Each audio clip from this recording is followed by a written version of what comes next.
So on the one hand, we have our largest trading partner, as we've been discussing, attacking us, putting tariffs on us. On the other hand, we have the opportunity to diversify trade. Guess what one of the requirements is to diversify trade to the European Union? Guess what one of the requirements is to diversify trade to the United Kingdom? Guess what one of the requirements will be to diversify trade to emerging Asia?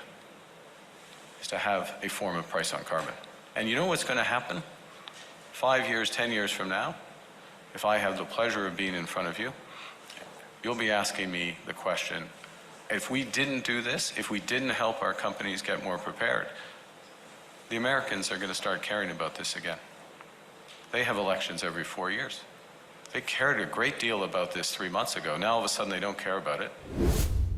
Now I know you're thinking, wow, that sounded like a load if I've ever heard one. And you would be absolutely right, because I heard exactly every word that he said. And let me translate for you. First, he says that if we want to make trading partners in the EU, well, we have to have green products.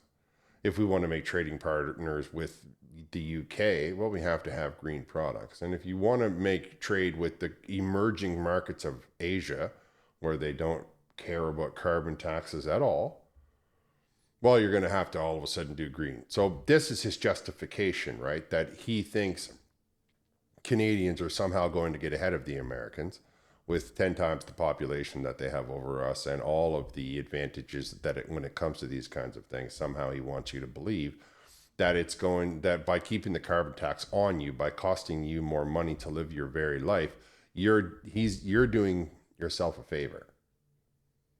And only Mark Carney has the vision to see it, don't you know? Because you can hear that he believes that by 5 years or 10 years from now, you're going to be up here asking me. And then he just lets that drift off. And then he says, the Americans used to care about this right up to about 90 days ago, and they're going to care about it again.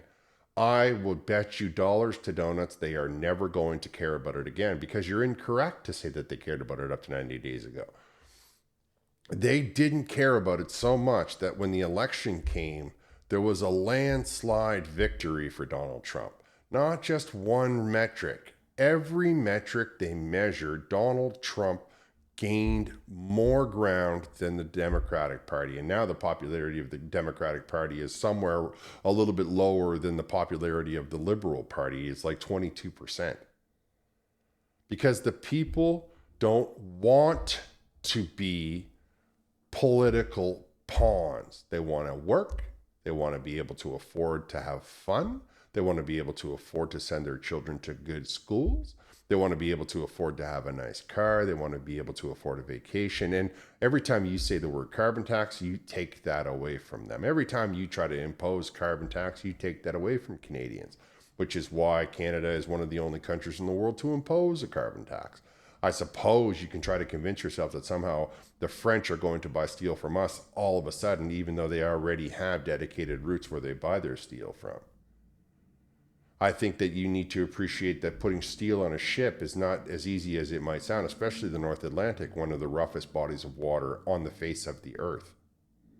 And all of that steel going over in ships is, of course, putting a carbon footprint. So are you now going to be charging the carbon tax to move it across the country? And let me go back to the idea that he thinks this might work 10 years from now. So it's already been many years. And we kept hearing from the Liberal government that it was just around the corner. It was just on its way. It's the wave of the future. And now it turns out that the future is still at least 10 years off. The Americans are probably going to select J.D. Vance as their next president and the president after that, because they want money in their pocket. And the damage that the far left and the Liberal and the Democratic Party has done to the United States is going to be remembered until a new crop of 20-year-olds come to the fore. It's going to be remembered by the people that did all of the voting, and they're not going to forget. They want economic prosperity. They don't want any of the rest of it, not a single thing. This idea that they're all running around, championing the idea that they're going to eat crickets and ride bicycles is a dream held by a few people who meet every week, every year in Switzerland and email one another. Now Mark Carney's telling you that not only is he keeping the carbon tax, not only is he doing it for your best interest, but you're going to have to continue to suffer and to continue to dump your money into his vision, into his dream, into his desires for at least another decade. So don't think in your mind that it's going to turn around and you're all of a sudden going to one day be able to buy a house. Mark Carney's not going to allow you to build a house. That goes against the carbon footprint. He cuts down trees in Brazil, but he's not going to let you cut down a tree, because then if you can cut down a tree, the investments that Brookfield has in housing in Canada, in the mortgages in Canada, well, those are going to be, under threat. He's not going to be making as much money that he can hide in one of his tax shelters. Don't forget that every penny that Brookfield makes, he doesn't pay a single penny of tax into Canada, while he's telling you that not only do you have to pay taxes off your check of nearly 50%, but you have to pay the carbon tax the companies are being charged just to manufacture a product. The only thing that we can take away from what Mark Carney has to say is that we are looking at another decade of hardship, and if we are lucky, we are not going to collapse in on ourselves. He's talking about we're going to generate emerging markets, and we're going to make trade with the EU and the UK. Why don't you begin by making trade between Nunavut and Nova Scotia? Why don't you begin by making trade from Whitehorse to Newfoundland? Instead of looking around the world, Mr. I'm a globalist and that's what Canada needs. Canada needs somebody who's going to put Canada first. Not worry about their investment portfolio, not worried about how much money they can hide in the Bahamas, not worried about pretending that they're going to run around Europe and look good to their friends, people they probably have a lot of resentment toward. No, we need people that are going to worry about how we can get trade between Ontario and Saskatchewan, how we can get trade between Alberta and New Brunswick, how we can get trade between PEI, and well, PEI is probably the only province that does a lot of trading because they got a lot of potatoes there. But I think I make my point. Heck, I'll even be willing to include Quebec in all of that trading, since they seem to have had a change of heart on how they want to separate, because it's important that we start to develop this country as one nation. That's the difference between the Americans and the Canadians, right? The Americans don't have any problem trading from Ohio to Washington, from California to Montana and the rest of it, from Texas to wherever. Canada seems to only want to be able to trade with places that are south of us, and now there's a tariff going on all of those products.